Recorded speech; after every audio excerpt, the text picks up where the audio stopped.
I'd like to welcome you guys to this week's report. Today is Thursday, September 21st. A lot of good fishing happening across Southern California, and probably the best offshore fishing we've had all year.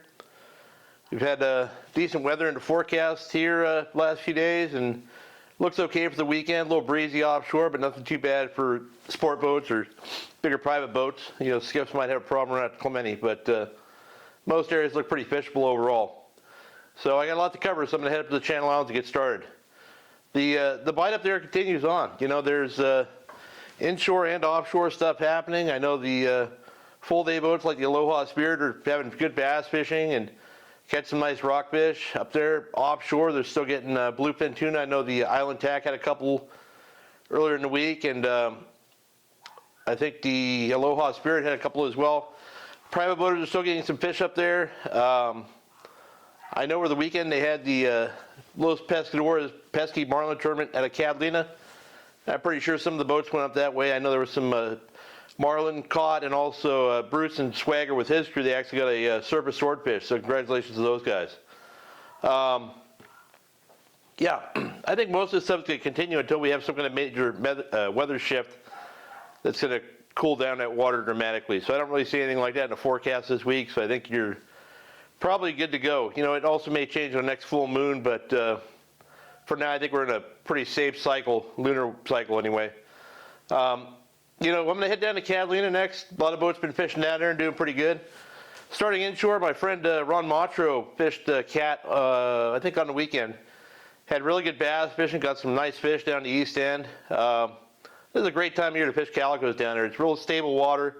Fish is still active, summer mode. Very easy to find the productive areas they're most likely to be in. You know, leading into the kelp beds, up in along the island in areas of you know, the discolored water in the surge area. All those things, they get pretty oriented by this time of year. So if you're a bass guy and you kind of know what you're looking for, you should have no trouble catching fish over there. Still some yellows biting over there. I know the gale force had at least one smaller one.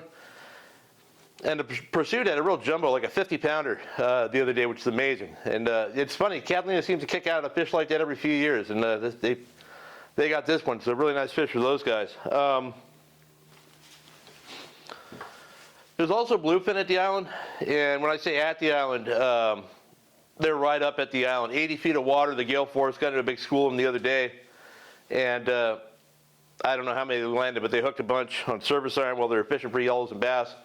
At least landed a few. Got to look up the guy's name here. Dustin Cookman, who lives on the island, actually took this video from shore of the bluefin biting for the gale force, and also just spots the foamers up, which is really cool to see. You know, I've known bluefin to get real tight to the island in the past, but it's rare to get some actual footage of that.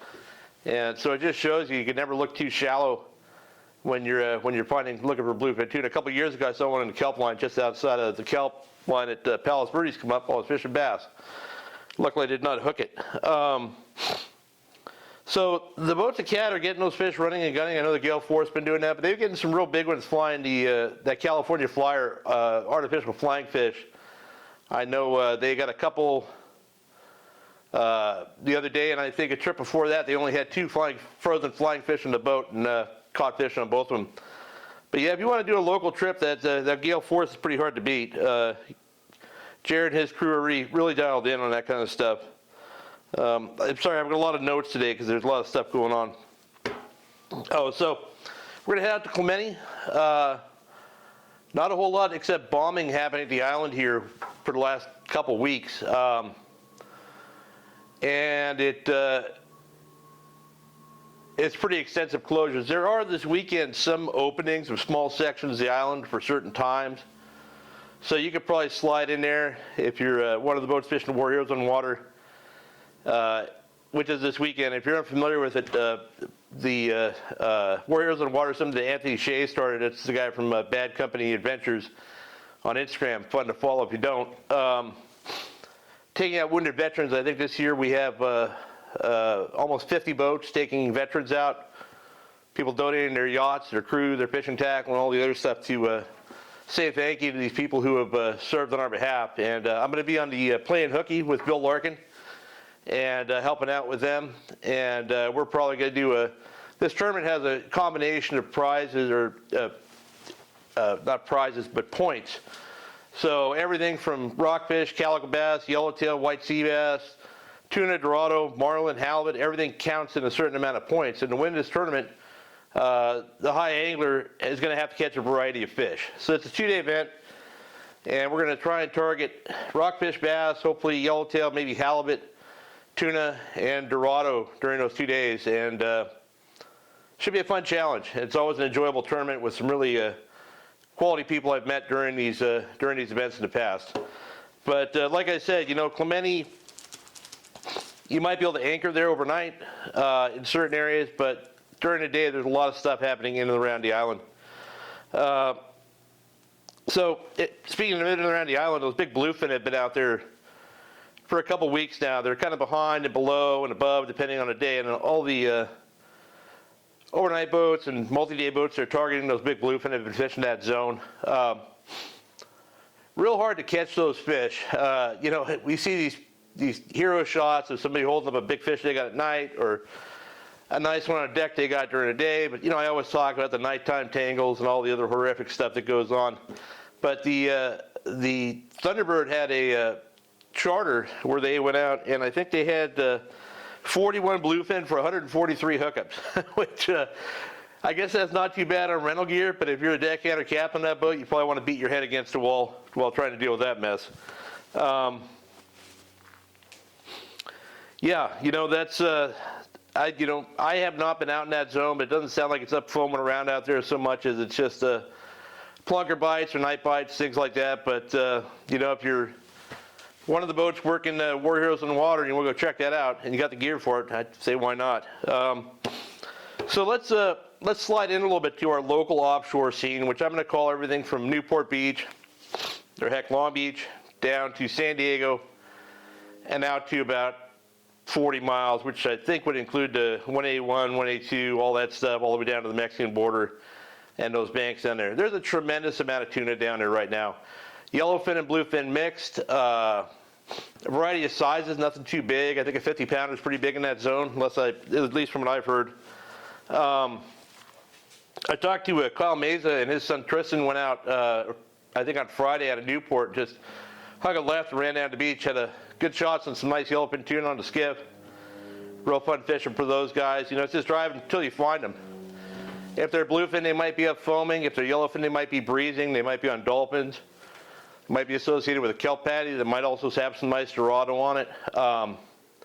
There's just stuff all over the place. It seems to be biting pretty well when you find it. I know the Fury and the Some Fun out of Dana and those boats have been loading up. I got a great video of the Fury bending on yellowfin right here. And so just a lot of action. These are actually fish that will eat a live bait or a lure, and they don't kill you. You don't have to fight them for 2.5, 3 hours before you lose them. I'm hoping to take advantage of some of that stuff during the War Heroes in Water tournament this weekend. So I'll tell you what, guys, if you're out there and you see a boat flying a blue flag, and it looks like the eagle with a couple of cross rods and the American flag up there as well, that's the boat that's got the War Heroes on there. If they're not fishing, do a drive-by, wave to them and honk. If they are fishing, give them a little room so that they don't get frustrated with you. But there's going to be a lot of those guys out there this weekend. You know, that good fishing is going on down all the way down into San Diego. I got a message from one of my friends that has a clothing company called Divergent Fishing. Real nice guy. He's got a great clothing line, just t-shirts, hats, stuff like that, kind of cool stuff if you want to check it out. He actually took an old drawing that I made years ago of the Tornado fishing yellows and repurposed it and made it into a t-shirt, which is pretty cool. But those guys, they were on that bite out of Clemente on one of the sport boats. I don't remember which one, got big bluefin. Then they went down to the 181, 182, had a bunch of yellowfin, and then they jumped on another sport boat out of San Diego and fished a 9. And hooked a marlin, and I think they ended up losing it. But it just shows you the variety of chances you have out there right now. But you know, down there in San Diego, those boats are, I know the San Diego, the Grande, the Mission Bell. I'm sure I'm missing some. And I'm sure Tony will cover this up in her report this week. But they're having really good fishing down there. And you know, some days they're loading up on yellowfin. Other days they're getting a mix of yellowfin and bluefin. I saw the San Diego yesterday, I think, had like 50 yellowfin and 50 bluefin. All nice sized fish, not those big ones that kill you, not the small ones either. There's some Dorado mixed in down there. You can find yellows on kelp patties. I mean, there's just all kinds of stuff happening. And this fish is strung out all the way down to San Quintin as well. My friends at K&M down there are catching yellowfin as well. So there's a huge area of fish that basically you just need to go out and look in the right places. And the right places are going to be areas where that thumb's going to go over the hose. And if you haven't already watched it, I would recommend looking back at my first SoCal Bight Fishing Academy video to explain water movements offshore and how that's going to affect where the fish are. It's really easy to pinpoint your likely spots to find these fish. If you look at your topographical charts and you consider how the topography on the bottom interacts with the current, where that thumb is going to be over the hose given current direction due to time of year, and you can pretty much guess where there might be patties or there might be bait stacked up because you see a hard color break on your chlorophyll chart or a hard current break and temperature chart, SST charts. All these things, once you figure out what you're looking for, you can pretty much drive straight to them if there's a lot of fish around. So yeah, do some homework before you get out there. Plot your own course, don't follow the other boats around, and just try and fish smart, and you're likely to get into some fish right now. I guess that's about it. I'm sure I forgot something or someone who gave me a report this week, and I apologize to you guys if I did. But yeah, that's about it. Good luck if you fish this week, and I'll see you next week.